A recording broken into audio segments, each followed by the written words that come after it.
Are you enjoying the game today, too? That is a traditional, if slightly ominous way to open things today. But based on the notes in front of us, I'm guessing we aren't talking about a relaxing, cozy game. Oh, no. Stress is one word for it. Trauma might be closer. Right. But it's a beautiful kind of trauma. I mean, we're talking about the game that ruined me for every other platformer because it taught me that gravity is not a suggestion. It is the law. It is the absolute law. We were talking about the one, the only, Prince of Persia. Ah, yes. The grandfather of the cinematic platformer. A truly pivotal moment in gaming. Pivotal and painful. And I want to talk specifically about the Super Famicom version. I remember booting this up as a kid, expecting to bounce around like Mario. Yeah. And instead, I got a guy who moved like he had actual mass. He'd slide, he'd stumble, he'd crunch. This Nuru Nuru movement. Exactly, that slippery, almost eerily smooth animation. It felt less like a game and more like a simulation of a person having a really, really bad day. And Nuru Nuru is the perfect word. You've really hit on the core of our deep dive today. We're not just reminiscing, we're going to unpack the technical wizardry behind that very movement. Okay. And we need to understand why the Super Famicom version, the SFC version, is seen by so many as the definitive arranged experience of that classic. Yes. I need to know why this game felt so different from everything else in the early 90s. Why were there 20 levels instead of 12? Why did the skeletons keep getting back up? Right. And why, for the love of everything holy, was it so hard to just turn around without dying? Well, we have the developer interviews, the design docs, everything right here. Yeah. We're going to break down the action puzzle nature of it all, the, let's say, sadistic trap design, and the legacy that surprisingly leads directly to modern blockbusters. Okay, let's start with the architect of my suffering. Who actually built this thing? Because it feels like the work of a mad genius. It was the work of Jordan Mechner. He released the original on the Apple II way back in 1989. Apple II, wow. And you have to understand the context. Mechner was obsessed with bringing cinema into gaming. He previously made a game called Karateka. Karateka. Is that the one where if you run at the enemy without bowing, they just one-shot kick you into oblivion? That's the one. Precisely. That punitive realism was Mechner's signature. For Prince of Persia, he wanted to push the animation even further. He used a technique called rotoscoping. I've heard that term, usually with old cartoons. But what did that actually mean for a game developer in the 80s? It's not like they had mocap suits. No, nothing like that. It was much more analog. Mechner took a VHS camcorder and filmed his younger brother, David Mechner. His brother? His brother, in a Reader's Digest parking lot of all places. He had David run, jump, climb, and pretend to fall to his death. Then he traced over that footage, frame by frame, to create the digital sprites. Wait, hold on. So when I was 7 years old, screaming at my TV because my character missed a ledge and just plummeted into spikes, I was technically killing his little brother. In a digital sense, yes. Every single frame of movement you see in that game corresponds to a real human motion that was captured on film. That explains the uncanny valley feeling I had. In Super Mario, Mario stops on a dime. He defies physics. But the prince, he has to decelerate. His clothes ripple. When he turns around, he actually shifts his weight. It was mesmerizing, but also, terrifying. And that fluidity was compared to Disney-quality animation at the time, specifically Snow White, which used similar rotoscoping techniques. Even with the low resolution, the human eye just recognizes that natural flow. It gives the character weight. But that weight came at a cost, right? The input lag, or what felt like input lag. Perceived input lag, yes. The game prioritized the animation finishing before it would accept the next command. Which brings us to the Super Famicom version. The original was a masterpiece, but the console version felt bigger, richer. That's because it wasn't a direct port. It was actually based on the PC-98 version developed in Japan by a studio called RC's Software. RC's Software. And RC's was legendary for their technical skill. Jordan Mechner himself played their PC-98 version and was just blown away by it. He said the graphics, using only 7 colors, simulated depth and light better than his own original. So RC's, I need to send them a thank you letter. And maybe a bill for my therapy. So the Super Famicom version took that PC-98 base and just dialed it up to 11. It was a massive expansion. The original game had 12 levels and a 60-minute time limit. Okay. The SFC version expanded that to 20 levels and doubled the time limit to 120 minutes. 2 hours. A 2-hour movie where the main character dies if he trips over his own feet. And visually, it was a complete overhaul. Yeah. The original was mostly, gray stones and simple bricks. The SFC version introduced these distinct environments. You had detailed palace interiors, dank dungeons, mossy caverns. Right. And RC's added new gimmicks that weren't in the original code. Conveyor belts, pillars of fire. The conveyor belts, I had repressed those memories. The momentum physics were already hard enough, and now the floor is moving.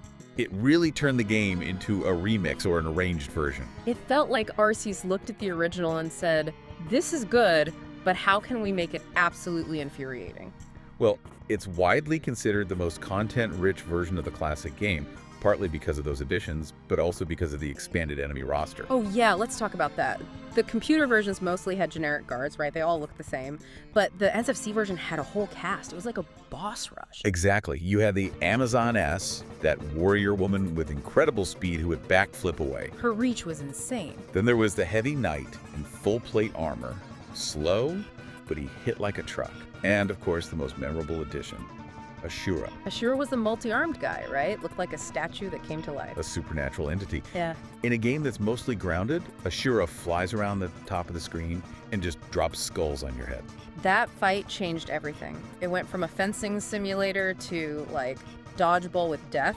It sold the fantasy element. Speaking of which, we should probably touch on the plot. I feel like I ignored it because I was too busy dying. The narrative is pure 1001 Nights. The Sultan is away at war. Of course he is. It's terrible management.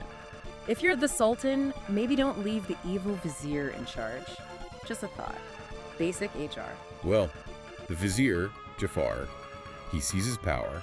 He gives the princess an ultimatum: marry him or die. And the hourglass starts ticking the second the game begins. And you play a nameless youth who loves the princess, and you're thrown into the dungeon. The deepest dungeon. And that ticking clock. Yeah. It was real time, wasn't it? Yes. If you paused the game, the clock stopped. But the psychological pressure was always there. Okay. If that time runs out, it's just game over. Doesn't matter how close you are. Brutal. Modern games have checkpoints every 30 seconds. This was perform flawlessly for 2 hours or start over. But let's get into the mechanics. You called it an action puzzle. Correct. On the surface, it looks like a platformer. But unlike, say, Sonic or Mario, which are reaction-based, Prince of Persia is grid-based. The whole world is on an invisible grid. A strict grid of stone slabs. Everything is measured in slabs. A running step covers 2 slabs. A standing jump covers 2 slabs. A running jump covers 3. See, this is why I kept dying. I was playing by feel, but the game is playing by math. It is entirely mathematical. If Yeah. there's a chasm that's 3 slabs wide, a standing jump will kill you every single time. You must do a running jump, which means you need enough runway. You have to read the level like sheet music. And the brakes. We have to talk about the stopping distance. The skid. In the code, the prince has momentum. If you're running and you let go of the D-pad, he plays a braking animation that carries him forward roughly 1 more slab. It's like running in socks on a polished floor. You Yeah. see the spike pit, you scream, stop! You let go and he just slides right into the abyss. So you can't react to a trap. You have to anticipate it. You let go of the button before you reach the edge. It forces you to be proactive, not reactive. Run 1 step, jump 3 panels, stop. You have to compose the movement in your head. Precisely. And that's before we even get to the health system. The fragility. Most games, you can take a beating. Here, you start with what, 3 hit points? Those little triangles? And gravity is the great equalizer. The fall damage rules are so strict. Fall 2 levels, you take 1 point of damage. Fall 3 levels. Instant death. And the sound, that crunch, it wasn't a cartoon thud. It sounded like a bag of wet cement mixed with walnuts hitting pavement. It was visceral. It reinforced the reality of the danger, and that fragility extends to combat, too. You mentioned karateka earlier. The draw sword mechanic. You start weaponless, you find the sword in level 1, but even then you have to manually draw it. If you walk into a room with a guard and your sword is sheathed. 1 hit kill, instant death. Doesn't matter if you have full health. It taught me incredible paranoia. I was mashing that button every time I entered a new screen. It slows the whole game down. You inch forward, you listen. It creates a tension that faster platformers just don't have. Okay, let's break down the equation. The good, the bad, and the gruesome. For the good, when you finally understood the grid system, it felt amazing. It's the satisfaction of mastery. Once you start fighting the controls and start understanding the rules, the movement becomes a dance. Run, jump, step, climb. It's choreographed. It's a flow state game. But getting there, that's the bad. The learning curve is a brick wall. And for me, the biggest issue is just turning around. The control responsiveness. It's the controls complaint department again. Right. You press left, and the prince does the slow, deliberate pivot. If you're too close to a ledge, he just steps off. I died so many times just trying to face the other direction. It requires patience. But I think the most infamous roadblock, the point where a lot of players gave up, was the Shadow Man. The doppelganger. Oh, this guy was my nightmare. He pops out of a magic mirror and then just harasses you. He closes gates you just opened. He steals potions. He is your shadow self. And eventually, in a later level, you have to confront him. And this is where the game just trolls you. You have a sword. He has a sword. You swing at him, and you take damage. I spent hours thinking, I just need to hit him faster. I need to parry better. And this is a classic example of lateral thinking in old-school game design. Yeah. The game gives you absolutely zero hints. The logic is, he is you. If you hurt him, you hurt yourself. So the solution is, what? Pacifism. The solution is to sheath your sword. You have to put your weapon away and run directly into him. You merge back together. Are you serious? You become whole. That is surprisingly deep for an 8-bit game. To defeat your enemy, you must stop fighting yourself. Meanwhile, 10-year-old me is screaming at the TV. How is anyone supposed to figure that out? You weren't, not really. It was the era of playground rumors and magazines. But it remains one of the most brilliant narrative moments expressed purely through mechanics. Okay, moving from the philosophical to the gruesome, the traps. This game was shockingly violent. The traps were the real stars, the guillotine, for instance. The chomper, that metal jaw that snaps shut, snap, open, snap. If you mistime it, snip. You're literally cut in half. And the spikes. In Sonic, spikes make you lose rings. In this, they impale you. The death animations were so detailed because of the rotoscoping. You saw the body go limp. It was disturbing. And the Super Famicom version added the skeletons, which fit right into that gruesome theme. The undying enemies. Another puzzle.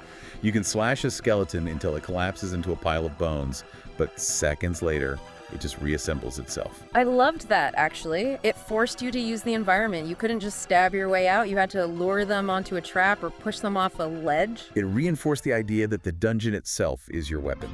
So, connecting this to the bigger picture, this game's DNA is everywhere. It is the foundation of the cinematic action-adventure genre.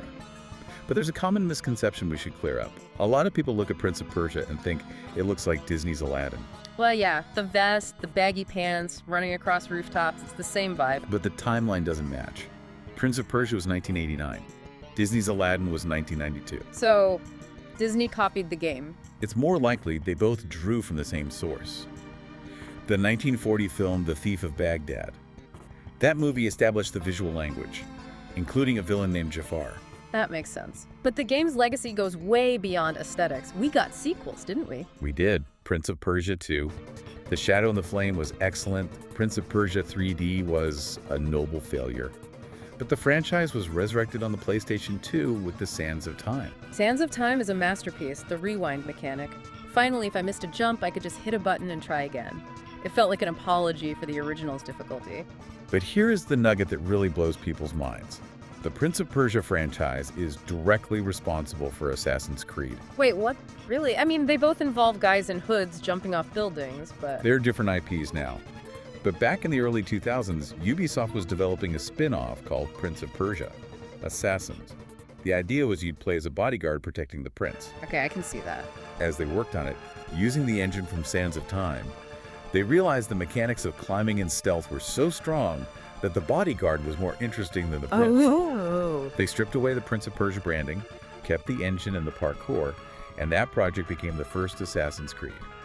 So Ezio and Altair, they're the spiritual successors to the pixelated guy in white pajamas I was controlling on my Super Famicom. Exactly.